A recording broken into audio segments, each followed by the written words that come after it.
Hey guys, welcome back to Raid Shadow Legends. In today's video, I wanted to talk about if you're a new player starting Raid today and what are some of your best options to start with. Because guys over in Discord let me know that unfortunately the Michelangelo chase is over, meaning we no longer have that Michelangelo to lean on. So I wanted to go through the options of all the different starter codes and all the different download links that I've sort of crafted around the different starter codes to sort of give you the best chance at progressing your way up to. My main focus in the early game is always getting to Ultra Nightmare Demon Lord, or at least Nightmare Demon Lord. Anything past that I think is just luxury to aim for, so that is why it's always my number one focus, because if you can start farming Ultra Nightmare Demon Lord on your account, maybe whether it be a month in, 2 months in, depending on how hard you play the game, and you can start getting those extra Sacred Shards and Voids and Ancients, plus the extra Legendary books, Epic books, which also do come from the Nightmare mode as well. I think it's just the best boost you can give your account, and so that's what I focus on. Now, once again, now that Michelangelo is no longer there,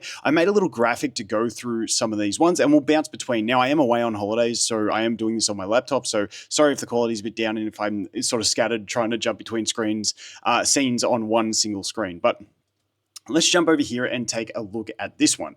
So this, first of all, is going to be my little graphic that I've made to go through all the different characters. Now, there is more than this in starter codes. So we have Desert Queen for TAHANARAK up the top. In the middle, we have Demonslayer, which gets you THOLIN Failbeard. And then down the bottom, we have UDKING, I think it is the code. And I'll leave all these in the description as well, with the Ultimate Death Knight.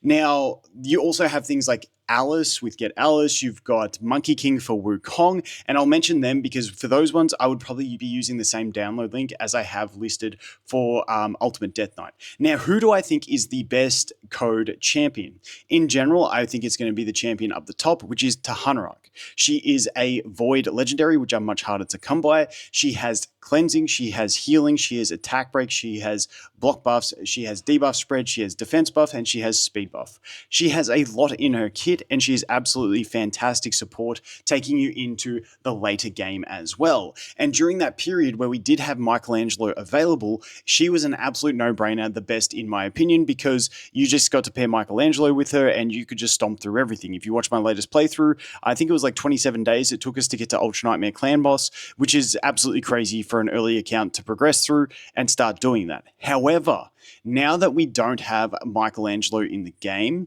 I think the most comfortable and easiest playthrough would be THOLIN Failbeard. Now, if you use TAHANARAK up the top once again, you will be relying on your early summons to pull yourself a damage dealer or something like that, because with TAHANARAK, on my account, for the first week, I was farming up fodder champions with her, which was taking 2.5 minute runs, because I knew that at 7 days I would get Michelangelo. However, now that is not the case. So you got to rely on summons. So if you don't summon well, then TAHANARAK playthrough is going to be actually really painful in my opinion. And that's that one. Now, I'll talk about the champions next to them that are in the download links and explain all their positions as well, but I want to go through the code specifically first.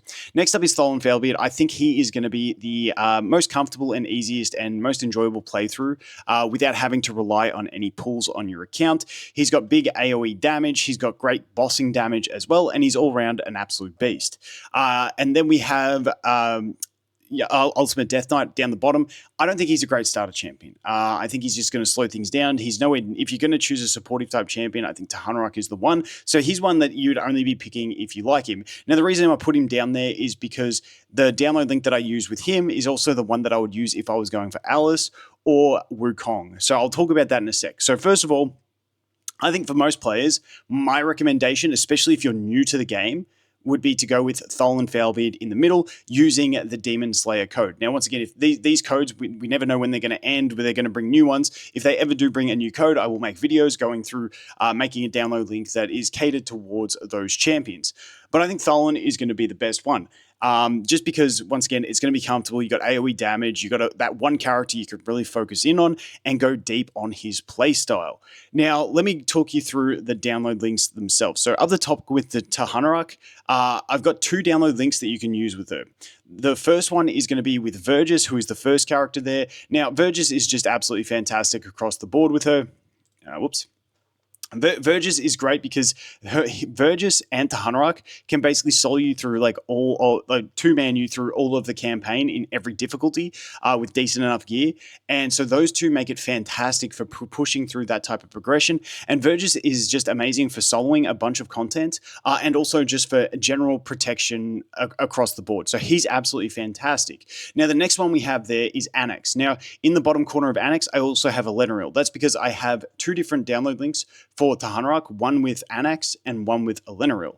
Now, Elenaril is so that you can get access to a single target burn and spread it with TAHANARAK in spiders if you wanted to. But I still think the better option is to go the Anax one and just hope that you'll eventually pull a burner for spiders, because spiders isn't the most important thing. The most important thing, once again, is that clan boss. And Anax brings you great damage with poisons. He brings you death break. He brings you weaken, and all the strength that he brings into the clan boss is absolutely fantastic. And now that we don't have access to Michelangelo, he would really be your main damage dealer moving into there if you were using TAHANARAK, because you don't have that extra damage dealer. Then we have Tagoar. Tagoar is just, you'll see him in pretty much every download link that I make, along with Deacon Armstrong, so I'm only going to talk about these guys once. Tagoar is just amazing at speed buffing, healing, reviving, shielding, all that good stuff. He's also got patterns for mitigation. Now, he is kind of replaced in a way by TAHANARAK, but eventually you will build Tagoar and he will be amazing for you in tower, in basically every aspect of the game as well. He's good for cheesing through early stages of whether it be the elemental dungeons to, get your pieces to awaken characters and stuff like that. He's just absolutely amazing. And then finally we have Deacon Armstrong. He's honestly a non-negotiable for me when I put download links. He's got a speed aura. He's got a attack gauge boost. He's got an AoE defense break. It makes him amazing in just about every content. And then he also has leech on his basic attack, which is going to help you in the clan boss with getting yourself sustained through the damage that you get from the war masters that you'll unlock later on. So that is the download link for TAHANARAK. Once again, I think I would go the Anax instead of the Elenaril. The Elenaril is a bit of cheese, but in general, you're going to get more Demon Lord value out of Anax, and that's why I would go for that one. But I will leave them both down there for your options. Then we go on to THOLIN Failbeard. Once again, for new players, I would recommend him over anyone else, just because it's going to be the most comfortable and enjoyable playthrough for you, even though TAHANARAK, I think, has more long-term value on your account. THOLIN Failbeard is absolutely amazing. If he had the exact same kit, but he was a Void legendary, he'd probably be exact priority with TAHANARAK because he's so good. But because he isn't a Void, kind of lose that bit of value. And TAHANARAK's support is also really just fantastic across the board. But let's go on into THOLIN Failbeard. Now, what does he have? He has a bunch of AoE damage. He also has a single target attack that will also reduce the enemy's attack, which is great for bosses on top of normal attack break. So that's really good for him.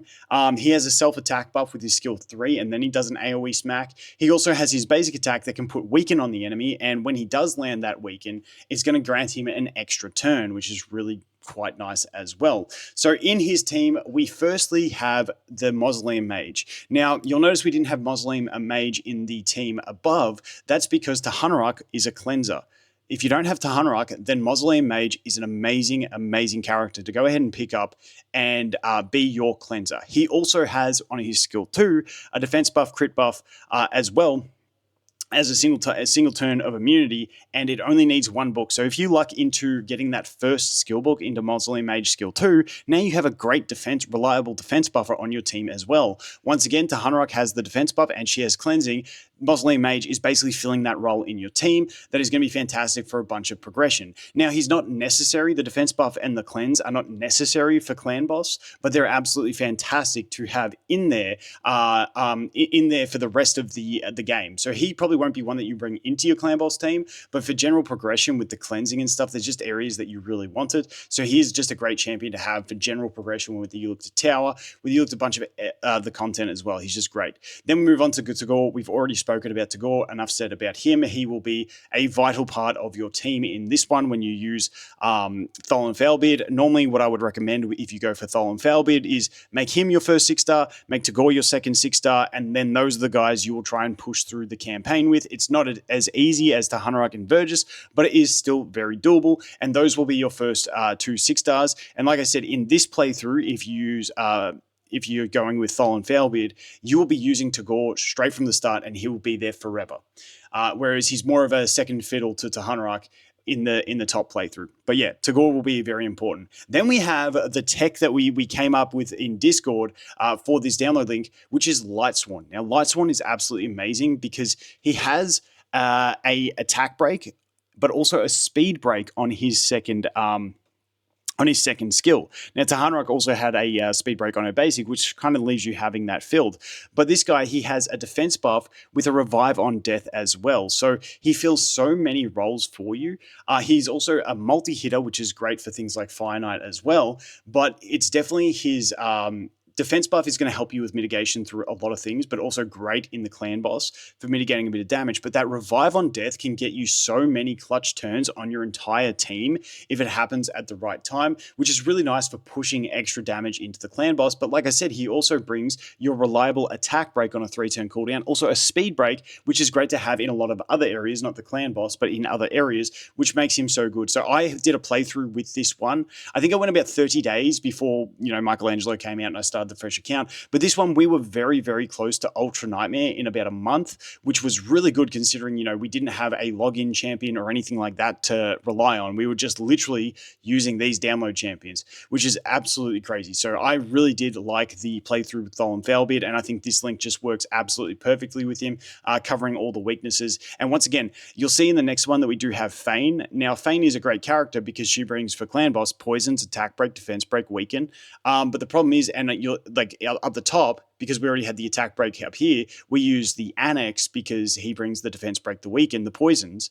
The reason we don't use either of those with THOLIN Failbeard is because if those guys would apply their weaken, then unless that weaken was reduced down to 1 turn, THOLIN wouldn't get to place his weaken and get himself his extra turns. So if you're wondering why we don't have Anax or Fayne in the THOLIN Failbeard, that is exactly why, and that is why we went for the Lightsworn instead, because now we still have our attack breaker, we have Deacon Armstrong as our defense breaker, we have THOLIN Failbeard as our weaken champion, so we have all those key debuffs covered without overlapping on THOLIN Failbeard and allowing him the max potential to do as much damage as he can. Now, as we go on to the next one, once again, this is going to be for Ultimate Death Knight or Wukong or Alice if you want. Like I said, I think Alice and Wukong I would use before I use Ultimate Death Knight, unless you just really like him. He's just not great for an early playthrough, but he is great later on in PvP. I'd rather get him as my second, third, fourth legendary as opposed to my first one. But his download link is going to give us Mausoleum Mage. Already touched on that. Cleansing, defense buffing, crit buffing, immunity, healing. He's also got a speed slow on his basic that never lands, so don't even worry about it. Then we go into Fayne. As I mentioned with her, she brings all, if you're missing all the key debuffs in Clan Boss, she brings all of them. Defense break, attack break, weaken, and then she brings poisons for damage. So she is absolutely fantastic in being able to just allow you to do like most of the key debuffs that you're otherwise lacking. Now, we do have Ultimate Death Knight with the attack break, but once again, I'm not sure if you'd be wanting to invest books into him straight away, maybe try and pull another one. But if you're using Alice or if you're using Wukong, you're going to be missing the attack break. You're going to be missing the defense break. You're going to be missing the weaken, because those guys don't really bring any of the key debuffs that you need. So Fayne is absolutely fantastic in bringing every key debuff that is required, and the only one that's really required past that is going to be Leech, which once again is brought by Deacon Armstrong. And then rounding this one out, you're going to have Tagoar and you're going to have Deacon Armstrong as well. So that is going to be what I would be doing right now in the game. TAHANARAK with the top download link using Anax. Once again, I will leave every download link in there for you guys to have a play around. I'll format it so that I'll be like, you're using TAHANARAK, use this link. You're using THOLIN Failbeard, use this link. You're using any of the other three, use this link. That's what I'll go through. And I will leave the option for TAHANARAK if you want to use Elenaril, but I definitely recommend Anax over Elenaril down there. Now, I did also see, I think it was Old Guardian had a link that had Deacon, Tagoar, Mausoleum Mage, and then Ugo. And Ugo is fantastic when you look to Hydra. Once again, I don't prioritize Hydra this early. Ugo's kind of a wasted slot in the early game until you get to Hydra, especially when you have Deacon in your team, because Deacon has the AoE defense break. You've got better cleansing and buffing out of the Mausoleum Mage, plus you've already got Tagoar for the heals. So Ugo's a very awkward place. She's kind of that specialist for the Hydra, and she doesn't really bring any of the other value. And for me, I've never had issues getting into at least clearing the easiest difficulty in a Hydra. And so to me, the Ugo is more of that month 3, month 4 character, and I'd rather focus on the first couple months and getting your Nightmare and Ultra Nightmare Clan Boss team done. But I know a lot of people like that link, so if you do want to do that one, I believe it was Old Guardian who has it, with once again the Deacon Armstrong, Mausoleum Mage, Tagoar, and Ugo. But that is pretty much everything I can talk about on these characters. Once again, I just saw that Mikey was no longer available, so I wanted to make an updated video going through the basic options that you have to progress through the game. Once again, I've played through most of these. I have not done one with Wukong or Alice because I did Supreme Gallic when he was around. I have done the THOLIN Failbeard. I have done the TAHANARAK, but I did have the Mikey. And like I said, from my playthrough with THOLIN Failbeard, which had basically just had these exact champions, I really do love that playthrough. And then you can also get access into the final character. You can go through and look through that playthrough that I actually did. And the final character that I actually used with it is one that you get for free with Polarium points anyway. So she was absolutely fantastic as well. And that pretty much just rounds out the team. But anyway, guys, that is going to be it for this one. As always, thanks for watching. Hope you have an awesome day, and I look forward to seeing the next one. Cheers.